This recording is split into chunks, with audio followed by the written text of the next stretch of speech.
আবার হাজির হলাম।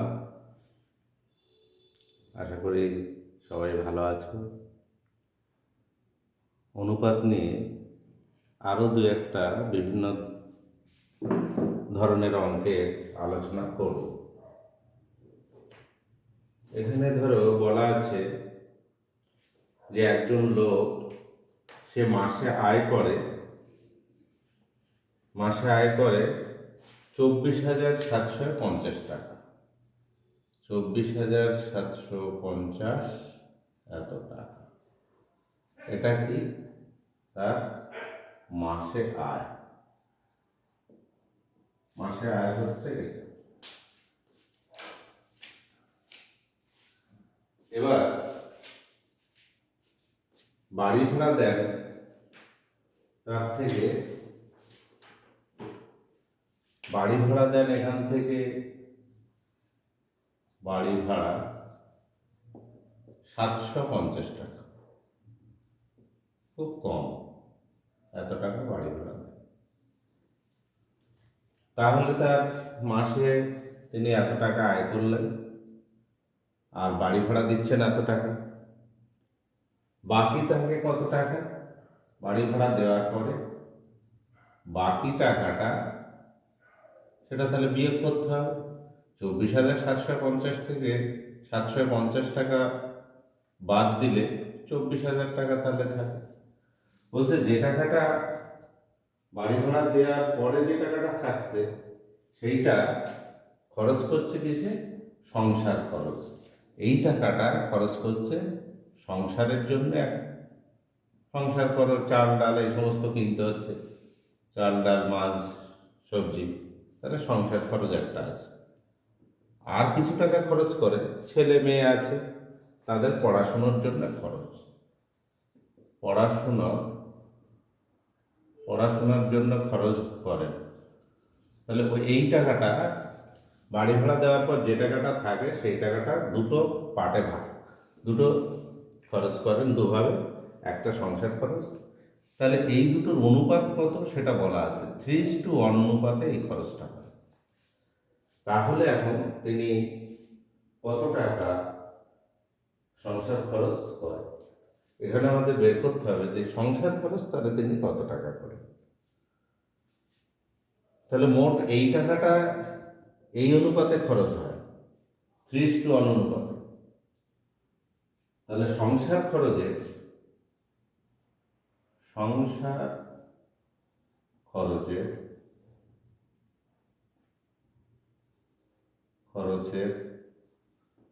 আনুপাতিক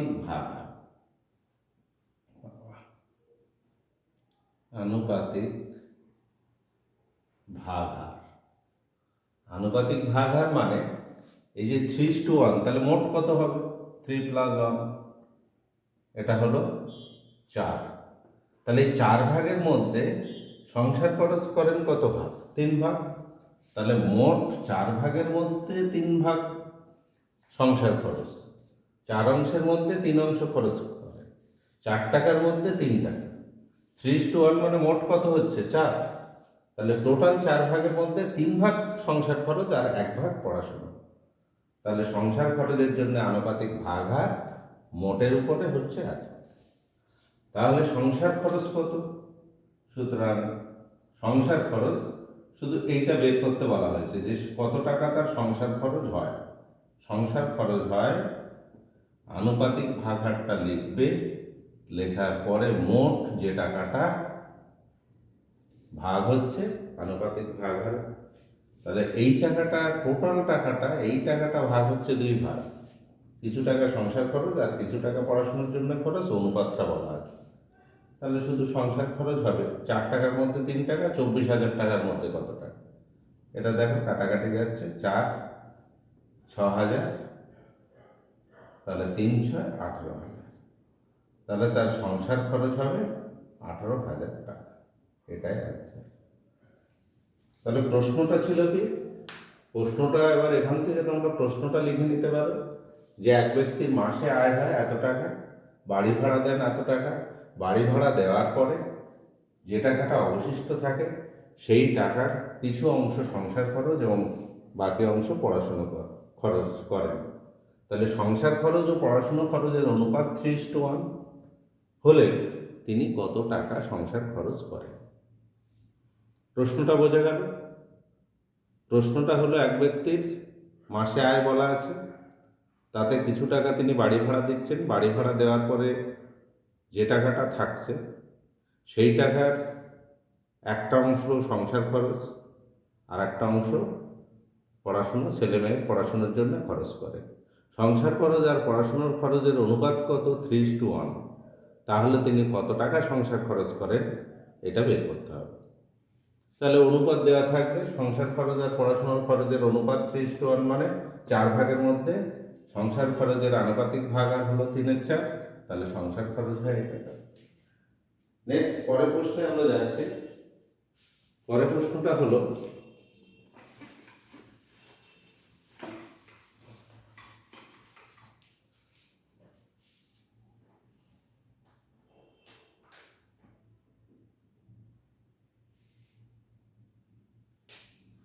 যে কোনো একটা পাঠাগার, পাঠাগার হলো লাইব্রেরি, পাঠাগার লাইব্রেরি,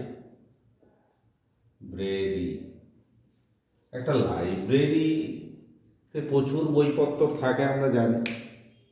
তাহলে সেই বইপত্রের কিনতে গেলে কিছু টাকা দরকার। এখন অনেক যেগুলো বড় বড় লাইব্রেরি আছে আমাদের কলকাতায় বা শহরের বিভিন্ন জায়গায়, সেখানে কি হয়, লাইব্রেরির জন্য সরকারি অনুদান হয়।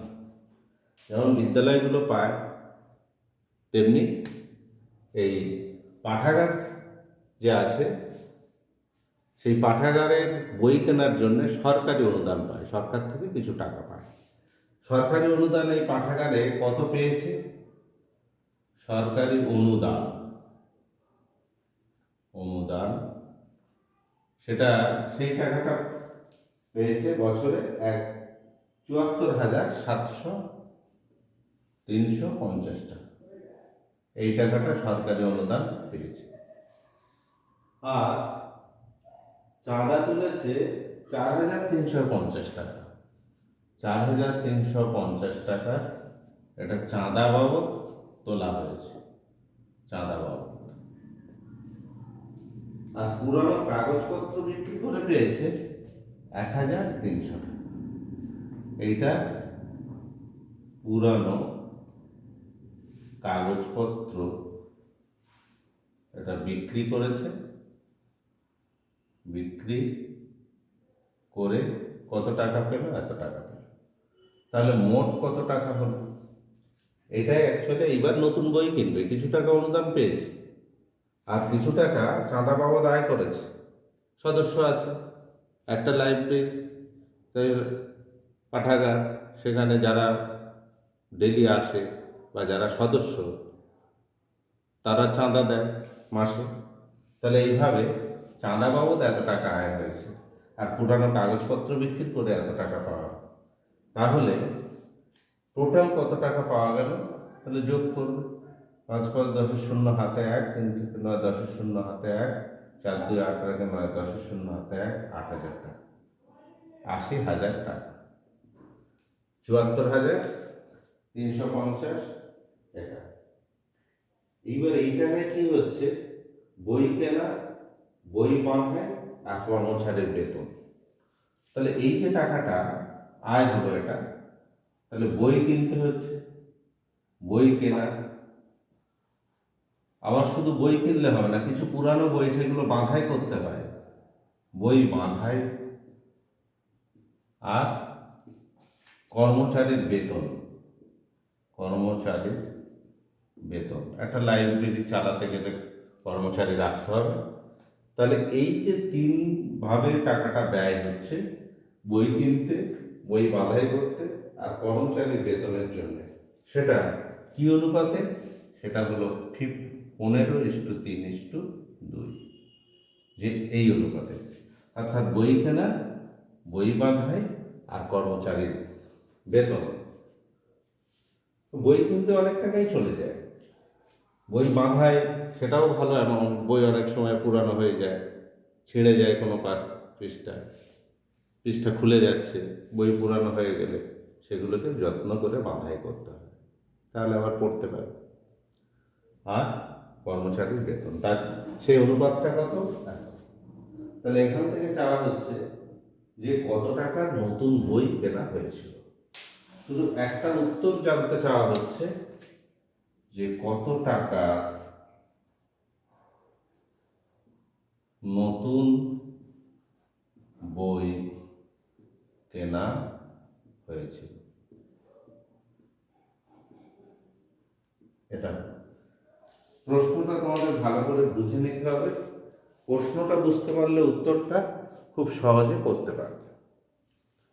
প্রশ্নটা কি, যে একটা পাঠাগারে সরকারি অনুদান পেয়েছে এত টাকা, চাঁদা বাবদ এত টাকা আয় হয়েছে, পুরনো কাগজপত্র বিক্রি করে এত টাকা পেয়েছে। তাহলে এটা অ্যাকচুয়ালি টোটাল আয় বছরে, এটা এই টাকাটা বছরে এটা আয় হলো। এখন ওই টাকা খরচ হচ্ছে কিভাবে? কিছু টাকা বই কিনতে, বই মাদাই করতে, আর কর্মচারীর বেতন দিতে। কি অনুপাতে? এই অনুপাতে ব্যয় হয়। তাহলে কত টাকার নতুন বই কেনা হয়েছিল?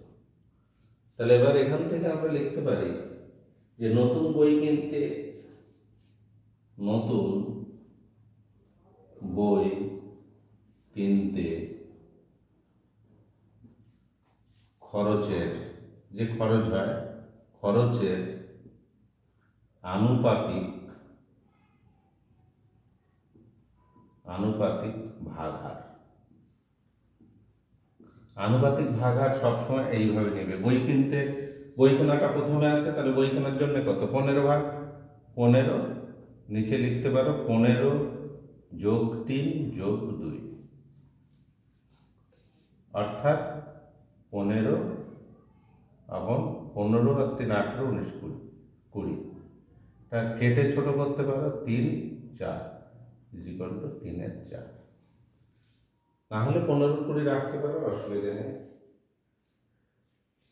তাহলে এটা নতুন বই কিনতে খরচের আনুপাতিক ভাগার। সুতরাং নতুন বই কিনতে খরচ হয় কত টাকা?